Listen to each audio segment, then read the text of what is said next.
Welcome back everyone, Big Mush 9000 here, and today we're diving into a crucial topic for all mushroom cultivators, and that's contamination.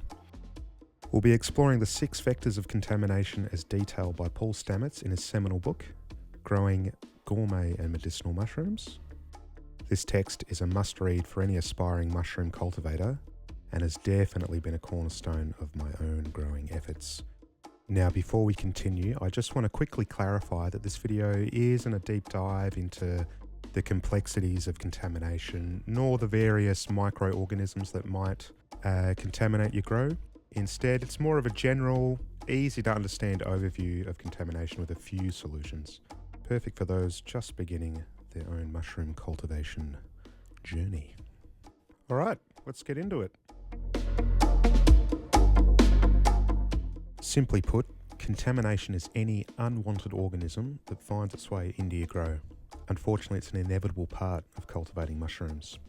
These unwanted invaders can include endospores, molds, yeast, bacteria, and a myriad of other microorganisms that thrive in those same conditions required for mushroom cultivation. These organisms usually outcompete and multiply far faster than your mycelium ever could. They overrun the nutrient-rich environments found in liquid cultures and various grain spawns, depriving the mycelium of its nutrient source and producing metabolic waste products that can be toxic to the mycelium. In short, contamination is bad news, and there's nothing more disheartening and frustrating than losing whole batches to contamination, especially if you're just beginning cultivating mushrooms at home. By understanding the 6 vectors of contamination, you'll be well equipped to mount an effective defense and limit the instances of contamination invading your home grow.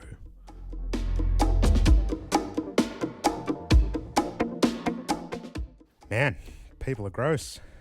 We're covered in bacteria, yeast, viruses, and all manner of microscopic guests. Every time we breathe or talk, we fumigate contaminants into our surroundings. Whenever we touch something, we deposit millions of contaminants. With this in mind, practicing good hygiene habits in the lab is crucial. I will usually shower before performing any lab work, thoroughly washing my hands before donning gloves. I'll then clean the gloves with 70% alcohol solution before beginning and throughout any sterile procedure. Additionally, I'll always wear a mask when performing lab work. This mitigates the risk of coughing or sneezing at the wrong moment and provides just a little bit more contamination insurance. The air. It's contamination in 3 dimensions. Up, down, back, front, side to side, you name it, contaminants are all around you. In the very air you breathe, floating there by the billions. When you move, you stir up currents, sending them straight to your lovely sterile work zone. Fortunately, there are a couple of ways to deal with this. A still air box or something pumping out sterile air through a HEPA filter such as a laminar flow hood. Devices such as these provide, in the case of the still air box, a fairly clean environment, and in the case of the flow hood, a functionally sterile flow of air to work in. Mycelium needs something within which to grow, whether it's a nutrified water solution for growing a liquid culture, grains or sawdust for spawn, or substrate that receives the spawn. These can all be referred to as media. Unfortunately, water is filthy, grains are filthy, and substrate is filthy. Media requires a more manual sterilisation, and in the case of certain non-nutritious substrates, such as coir, they require pasteurisation. The most common way mushroom cultivators perform this sterilisation is through the use of a big pressure cooker. Indeed, my pressure cooker is the beating heart of my little mushroom home grow. Pressure and heat generated inside a pressure cooker forces steam to penetrate deep into the various media we employ during the cultivation process, killing anything lurking within. Additionally, the rapid increase in pressure during heating and subsequent decrease during cooling stress, bend, and break cell walls of more resistant organisms, shattering them to crumbs. It's a piece of equipment that pays dividends, bountiful crops of gourmet and medicinal mushrooms.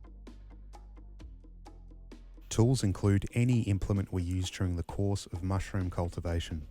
Tweezers, scalpels, syringes, pressure cookers, jars, tubs. These can all harbour contamination on their surface and therefore must be sterilised before use.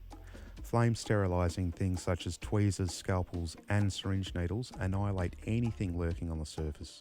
while wiping down jars on your pressure cooker with a 70% alcohol solution before opening minimises the chances of anything nasty catching you unaware. Inoculum refers to any living tissue transferred to a growing medium. This could involve introducing spores into a liquid culture solution, injecting liquid culture into grains, transferring colonised grain to non-colonised grain, or placing mushroom tissue onto agar for cloning. Contamination can occur at any of these stages, which can be an incredibly frustrating experience. Numerous contaminants can initially resemble healthy mycelial growth until they start showing all the colours of the rainbow. Identifying such instances of contamination can be extremely challenging, and pinpointing exactly where it occurred in your procedure can be maddening. To mitigate this risk, I highly recommend using blanks. These are sterile jars of grain from each batch that you don't inoculate. They serve as indicators. If contamination appears in both the inoculated and blank jars, it suggests a sterilisation issue. However, if only the inoculated jars show contamination, it likely stems from the inoculum itself. If you're unsure about both your sterilisation and inoculum quality, wait 3 or 4 days before inoculating your media. If no signs of contamination appear in the blank jars during this time, your sterilisation technique is probably sufficient. Otherwise, you'll have to discard the batch and start anew. Mobile contamination units are various mobile macroorganisms that introduce and spread contaminants throughout your clean working environment. The trouble with such so-called MCUs is that they often introduce a multitude of different contaminants at once that can spread invisibly through your workspace. This can be very heartbreaking. Indeed, I recently suffered total devastation to a lion's mane crop. Fruit flies somehow got into everything and were walking across the fruits, leaving their excrement all over the place. A sad sight indeed, but a lesson well learned. To combat this in the future, we're building an antechamber for our large grow rooms to function as a sort of airlock between the outside environment and the grow room within. Positive air pressure will ensure small walking and flying insects will have a difficult time entering. Understandably, this isn't practical for the vast majority of amateur and hobby growers. My advice would be to keep the doors shut, pets and people out as much as possible, as well as regularly cleaning your workspace. Well, there you have it, a basic overview of contamination and the ways it can find its way into your grow. I strongly encourage doing further research and constantly evaluate your methods. There's so much I haven't mentioned here, and keeping contamination at bay is essential for successful mushroom growing. So with all that being said, good luck with your growing. If you're new here, hit the like and subscribe button. I'm putting out plenty of videos from my amateur perspective.